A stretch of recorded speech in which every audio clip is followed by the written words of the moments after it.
All right, we're here, Nomad for Christ. My name is Brandon. I'm going to be your host along this journey. God is just using me. I'm a vessel. I'm an instrument in His hands, and I can't wait to share what God has been doing in my life this last year. The channel is Nomad for Christ because I'm on a nomadic journey. If you want to partner with me and support me along this journey, like and subscribe. That's the best way to help out. This is not my thing. I was never very social, never very popular. I didn't like to be seen. I don't like doing things for attention. So I don't like the idea of doing God's work and then posting it online. But God corrected my heart. God corrected my thinking. He said, let your light shine before men that they may see your good works and glorify your Father in heaven. So this channel, everything I'm going to be doing is for the glory of God. I've denied myself and my old self is gone. So I hope that what I do in my life, you guys can see God working through me, and then that would encourage the next person who thinks God would never use me. God can never do it through my life. I'm not talkative. I'm not social. Well, I'm not talkative. I'm not social. And God is using me. He can use you too. Once I surrendered, God took me around the world. I went from Hawaii. I was working on a ship. I was in Dallas, Fort Worth area. I was evangelizing, connecting with brothers and sisters in that area,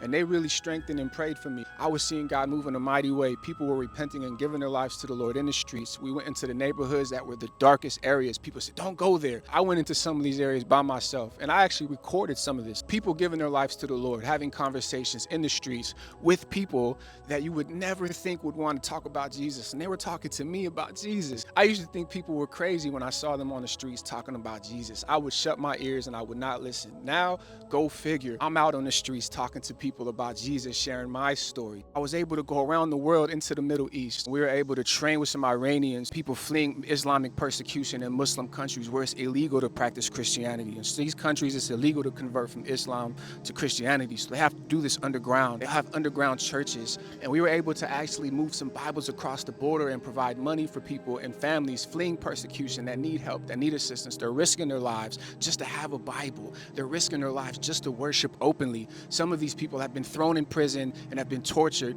and some of them have lost their lives. I could not turn a blind eye and not lend my support and help in any way possible. I've got to go where God has called me to go, and I'm willing to put my life on the line for what I believe in. These people are putting their lives on the line. We talked with somebody who is from South Mosul, where he described 130 Christians being burned alive.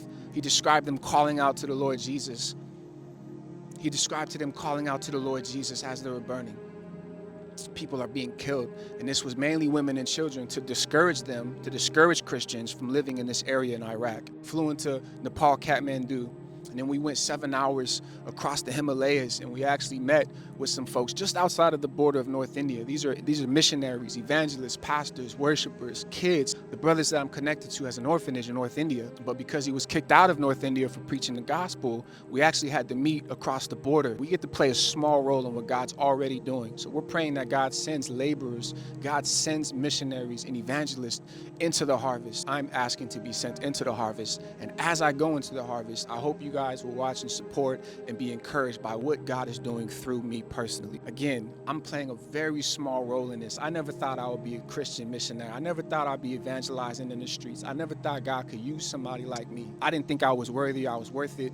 I didn't think I was capable. This is outside of my comfort zone. I don't know it all. I'm not some well-spoken, I don't have a college education or a degree. I don't have a bunch of connections. I'm just somebody who surrendered to God, surrendered to Jesus, and now I'm seeing God work through my life in a mighty way. I'm actually here in Norfolk, North Carolina, as I prepare. In 3 days, I'm leaving to East Africa. I'm leaving to Tanzania, East Africa.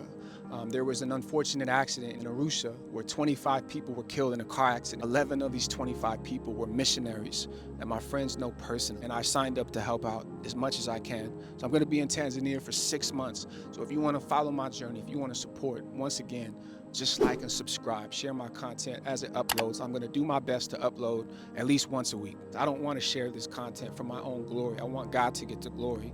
Again, I'm nobody special. I don't know a lot.